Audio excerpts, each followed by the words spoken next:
Hey fellow babies, welcome back to Pachter Factor on SIFTD.net. Hope you are watching real time as a Patreon patron, and thank you for your patronage. If you're watching on YouTube, you're getting it a week late because you're not paying. And so if you're not paying, at a minimum, please attempt to link your Amazon Prime account to your Twitch account. Instructions are in the show description. Easy to do, and you got to resubscribe by hitting a button every month. But please, you're one click away from getting us a couple of bucks a month, and we need the money. Let's get to this week's first question from YouTube, from Jose Hernandez. Hey Pachter, do you think that Sony or Microsoft will drastically alter their controllers for the next consoles? What are the advantages and disadvantages of each approach? I do not think they will drastically alter their controllers. I think people are comfortable with what controllers are. I think people like the form factors. I personally prefer the Xbox controller because my hands are huge and the PlayStation controller just doesn't fit in my hand very well. And I get cramped after playing a PlayStation game for an hour or so. And the Xbox I don't, because I'm a big fatty fat boy, and I use a scuffed controller, even fatter. But you know, Sony makes controllers for Japanese hands, I think. I mean, for smaller hands. Microsoft makes them for big, meaty, American football players, and that's the advantages and disadvantages. And I think Xbox has been unpopular in in Japan, probably because of that. And PlayStation is popular everywhere because most kids have small hands, so they grow up playing it. But no, I don't think you're going to get a change other than functionality of the controller. Anyway, no, I don't think you're going to get a change at all. I mean, maybe they'll light up a little differently. I do think that the Microsoft customizable controllers, you're going to get more of that next generation. You might actually... Elite will be like stock with the console? No, but I think they'll offer more selection. I think that... And the thing is, almost everybody wants two controllers with a console because you're going to have a buddy over and stuff. They should really push customization of that. It'd be great when you buy your console if you put in an order for the Elite at the store and it happens. All right, our next question from Patreon from BNR. Hey, Pack, Shane, and the rest. I like my Switch too. But why hasn't Nintendo stepped up its controller game? I have large adult hands and the Joy-Cons are too small. Third parties like Hori, I don't know, PowerA, I know, and 8BitDo are making larger Switch controllers. Why is Nintendo letting these guys eat its lunch? Boy, what a great question. I think because Nintendo doesn't care. I don't know the answer. I really don't know what to tell you. Nintendo just is very insular, and they think about, what they think is important. And if they understood this, they might actually make something adaptable, but Nintendo tends not to make aftermarket accessories that are different, they're very homogeneous, and I don't see them changing it. So I don't know how to answer it. I play this thing as a handheld, so it's in my lap, so I'm not gripping it.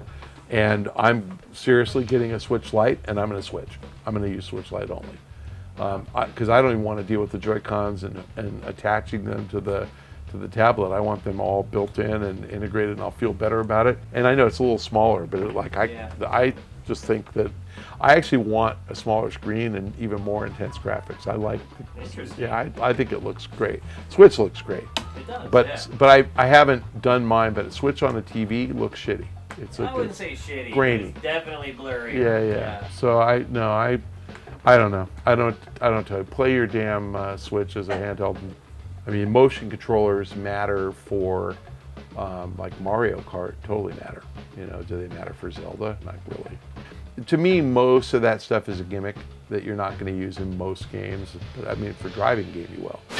Our next question from SIFTD from V. Nunes. Do you think we'll see even more mid-generation hardware improvements like PS4 Pro and Xbox One X with the next consoles? Good question.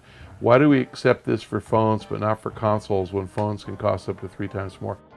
The easy answer is, you use your phone, you carry your phone with you everywhere you go. You use it between 3 and 5 hours a day. And the only reason we ever replace them is because they actually do get obsolete. They actually break, or the battery's life gets shitty or whatever. So phones are just different, and you use it for so many things. Use it for communication. Use it for Snapchat and for text and for phone conversations and for FaceTime and to get onto Facebook and the internet and to play games. I mean, there's just so much stuff you do on your phone that you're willing to pay up for that. And when you kind of divide the price of, say, $1,000 every 2 years, it's like $1.50 a day. And you're just like, of course I'll pay $1.50 a day. Would I pay that much for a console? Yeah, you should. I mean, I get it. So, that's $300 or $500 a year. You should be paying $2,500 for a console. The problem is that people won't do that. And they don't, most people don't play every day. A lot of people do, but no. And I think consoles are considered like consumer home consumer electronics. There's just like this magic $500 is the right price point or less. But mid console, I think we had something like 7 PS3s, something like that. Every chance they cut cost out of it, and they kept trying to drop the price and give you more stuff or bigger, 500 gigs, hard drive, and then a terabyte and stuff. They kept trying to improve the device at the same price point, and I think you're going to get that with the PS5 for sure. Will there be even more? No, I don't think so. I think you probably get 1 or 2. I actually think each console generation going forward is going to be 2/3 as big as the console generation before, not because fewer people are playing games, but in fact the opposite. More people are playing games. It's just that we're going to be offered different options to play games, like streaming. And there are plenty of people out there who will never buy a console who will stream games. And there are plenty of people out there who have consoles now who would prefer to stream games and not buy a console. Think about if you can stream games and save the $400 console purchase. That's 5 more games, 6 more games you can buy. So of course you're going to get some people who go, I'd rather play 6 more games and I'd rather stream it. And that goes back to the bandwidth cap thing. If your bandwidth cap ends up costing you $50 a month extra, then no, you're not going to stream. If it ends up costing you $3 a month more, $1 a month more, of course you're going to do it. I think you're probably going to get into higher prices for ISP across the board and not bandwidth cap. That's a smarter way to do it.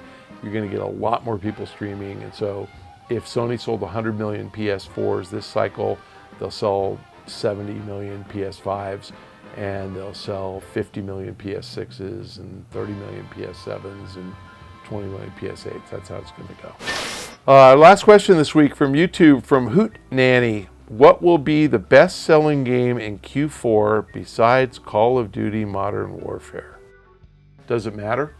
If I'm talking about, like, Star Wars, I think sells 8 million, but if it gets a 95, it's going to sell 15, and it's going to be number 2. FIFA is going to sell 20, so for sure FIFA does well. Borderlands, I think, is going to sell 11 or 12, so it could be, if you want to count that. I don't think Outer Worlds has a chance, but that's the one I'm looking the most forward to playing. Like, that game looks phenomenal to me. Death Stranding, when's that come out? That comes out Q4. Yeah, I don't know how big that's going to be. It's PS4 What is exclusive. your prediction for Death Stranding sales? 5 or 6. Yeah. Sounds right. And could it do Spider-Man numbers? Sure. It could be great. It's weird. You just don't know. No, and I gotta say, like, I'm totally gonna try it. Yeah, everyone is. But if it's the weirdest, that's curiosity. the thing. Yeah, I love his games, and his games are beautiful. And he's really he makes fun games, but I just don't know. I don't think Pokemon is a must-have title like Zelda is. They just put out a Pokemon for Switch. Yeah, it was like Pokemon Go though. It was kind of like a remake. Pokemon Let's Go. It was like Pokemon Go. But this is a real Pokemon game. Yeah, they'll sell 15. There's a lot of good games, but again, the biggest selling game is going to be Cyberpunk, and that's not coming out in Q4. Yeah. That thing's going to sell 15. That thing's going to be great. Do you think this generation is winding down more drastically than prior generations? Well, I think that Sony definitely held back. Yeah. And so, I was surprised Death Stranding's coming. But Sony definitely held back, and so you're not getting Last of Us 2 or a new Uncharted or anything like that. They're definitely holding stuff back for the PS5 launch, and good for them. That's smart. And Microsoft held back Halo, for Xbox 2 launch, whatever it's called. Yeah, I just think that everybody's a little smarter about it. But then look at GTA, launched for old gen right before next gen and did okay. Yeah, so you never really know. You never know. So I don't know how to answer the question, but lots of games vying for number 2, and Call of Duty will be number 1. Thanks for joining us on Pachter Factor. We're wrapping up another season, which means I get a few weeks before I have to do another round of these.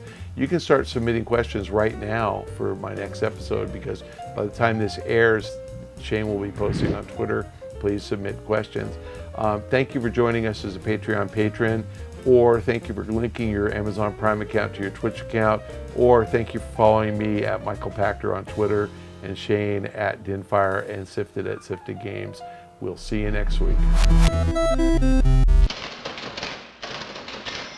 It's funny you say that. Like, I kind of am okay with a handheld for some reason, because I don't grip it the same way. Those Joy-Cons are small. If you're playing it on the TV. Yeah. But I play it in my lap all the time, so I don't find myself gripping it the same way I do. That's so fair. that's interesting. I actually have never used mine on my TV ever once. Really? Ever? No, I don't even know where I put the fucking docking station. Like, I don't care. Wow. Yeah, I do know where I put it, but I don't use it.